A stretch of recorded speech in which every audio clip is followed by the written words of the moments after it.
Department of Homeland Security has revoked Harvard's certification to host international students. इसका मतलब US का department of homeland security ने Harvard university की वो permission छीन ली है जो उन्हें इंटरनेशनल स्टूडेंट्स को एडमिट करने का हक देती थी। इसका मतलब अब हार्वर्ड नए स्टूडेंट्स जो F1 या J1 वीजा पर आते हैं उन्हें एनरोल नहीं कर सकता।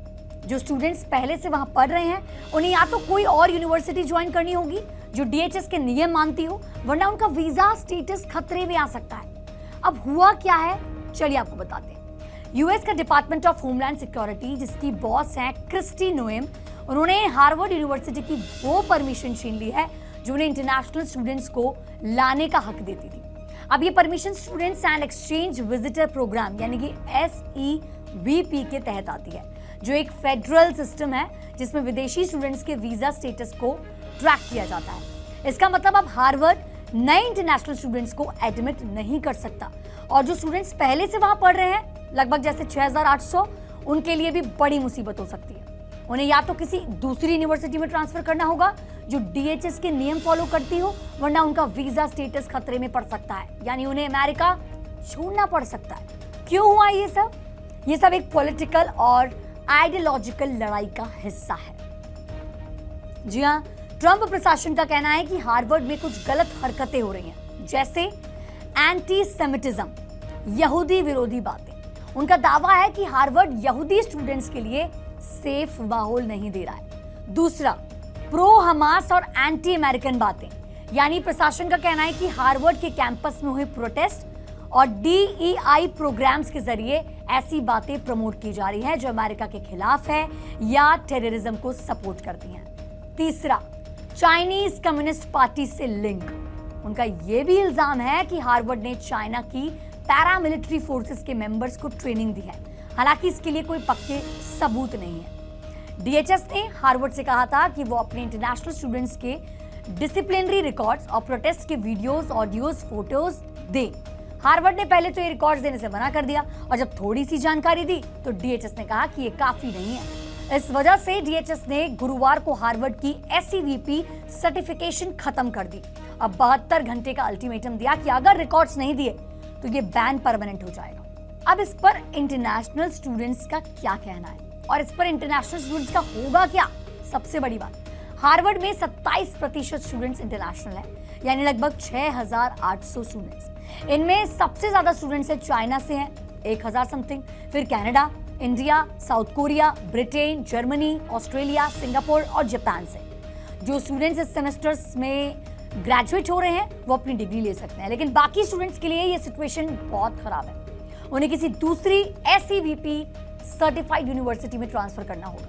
नया I-20 फॉर्म, वीजा स्टेटस के लिए जरूरी डॉक्यूमेंट्स लेने होंगे, अपना SCVIS रिकॉर्ड अपडेट करना होगा जो हार्वर्ड अब नहीं कर सकता। प्रॉब्लम यह है कि अब एकेडमिक कैलेंडर के हिसाब से ट्रांसफर करना बहुत मुश्किल है। एडमिशन की डेडलाइंस निकल चुकी हैं और इतनी जल्दी किसी दूसरी टॉप लेवल यूनिवर्सिटी में जगह मिलना लगभग इम्पॉसिबल। अगर ये स्टूडेंट्स ट्रांसफर नहीं कर पाए तो उनका वीजा कैंसिल हो सकता है और उन्हें अमेरिका छोड़ना पड़ सकता है। अब इस पर हार्वर्ड यूनिवर्सिटी का क्या कहना है, इस पर हार्वर्ड का क्या कहना है, चलिए बताते हैं आपको। हार्वर्ड के स्पोक्स पर्सन जेसन न्यूटन ने कहा कि ये एक्शन गैर कानूनी है और यूनिवर्सिटी अपने इंटरनेशनल स्टूडेंट्स को बचाने के लिए हर मुमकिन कानूनी कदम उठाएगी। उनका कहना है कि इंटरनेशनल स्टूडेंट्स जो 140 से भी ज्यादा देशों से आते हैं, हार्वर्ड और अमेरिका दोनों के लिए बहुत जरूरी है। ये बैन ना सिर्फ हार्वर्ड के एकेडमिक मिशन को नुकसान पहुंचाता है बल्कि यूएस के हायर एजुकेशन सिस्टम को भी डैमेज करता है। ये झगड़ा कब से चल रहा है? ये टेंशन काफी पुरानी है। ट्रंप प्रशासन और हार्वर्ड के बीच पहले से ही झगड़ा चल रहा था। फंडिंग फ्रीज को लेकर ट्रंप ने हार्वर्ड के $2.7 बिलियन के फेडरल ग्रांट्स फ्रीज कर दिए थे। टैक्स एग्जामेंट स्टेटस, ट्रंप ने धमकी दी थी कि हार्वर्ड का टैक्स एग्जामेंट स्टेटस भी छीना जा सकता है, जो यूनिवर्सिटी के लिए बड़ा फाइनेंशियल झटका होगा। तीसरा, प्रोटेस्ट और DEI प्रोग्राम्स। प्रशासन का कहना है कि हार्वर्ड के कैंपस पर गाजा वॉर से जुड़े प्रोटेस्ट और DEI पॉलिसीज एंटी अमेरिकन है। हार्वर्ड ने इन डिमांड्स को मानने से इनकार किया और कहा कि ये उनके एकेडमिक फ्रीडम और कॉन्स्टिट्यूशन राइट्स के खिलाफ है। ट्रंप ने अप्रैल में ही हार्वर्ड को धमकी दी थी कि अगर वो उनके डिमांड्स नहीं मानता तो इंटरनेशनल स्टूडेंट्स का एनरोलमेंट बंद हो सकता है। अब वो धमकी सच हो गई। स्टूडेंट्स का क्या रिएक्शन है? स्टूडेंट्स में तो बहुत डर और कंफ्यूजन है। एक स्टूडेंट ने कहा है कि जब सब थोड़ा पैनिक में है, दूसरे ने कहा कि डरावना और दुखद है। हार्वर्ड में एडमिशन लेना मेरी जिंदगी का सबसे बड़ा प्रिविलेज था। स्टूडेंट्स के लिए ये एक नाइटमेयर सिचुएशन है, क्योंकि इतनी जल्दी ट्रांसफर करना और वीजा स्टेटस मेंटेन करना बहुत ही ज्यादा टफ है। अब क्या हार्वर्ड इसका सोल्यूशन निकाल सकता है? डीएचएस ने कहा है कि देखिए, अगर हार्वर्ड 72 घंटों में उनकी मांगे हुए रिकॉर्ड्स, डिसिप्लिनरी डेटा और प्रोटेस्ट फुटेज दे देता है तो शायद ऐसी वीपी सर्टिफिकेशन वापस मिल सकती है। लेकिन हार्वर्ड ने पहले ही ऐसे डिमांड्स को रिजेक्ट किया है, कहकर कि ये उनके इंडिपेंडेंस और एकेडमिक फ्रीडम के खिलाफ है। अब देखना ये होगा कि हार्वर्ड समझौता करता है या कानूनी लड़ाई जारी रखता है। दूसरी यूनिवर्सिटीज के लिए क्या मतलब? डीएचएस सेक्रेटरी क्रिस्टी नोएम ने कहा कि ये बाकी यूनिवर्सिटीज के लिए भी एक वार्निंग है। अगर वो भी ट्रंप प्रशासन के नियम फॉलो नहीं करेंगे तो उनका भी यही हाल होगा।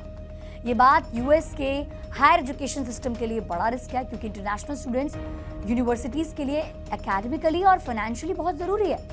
तो टोटल क्या सीन है बताते हैं आपको। ये एक बहुत बड़ा पॉलिटिकल ड्रामा है जिसमें हार्वर्ड और ट्रंप प्रशासन के बीच में एक आइडियोलॉजिकल वॉर चल रही है।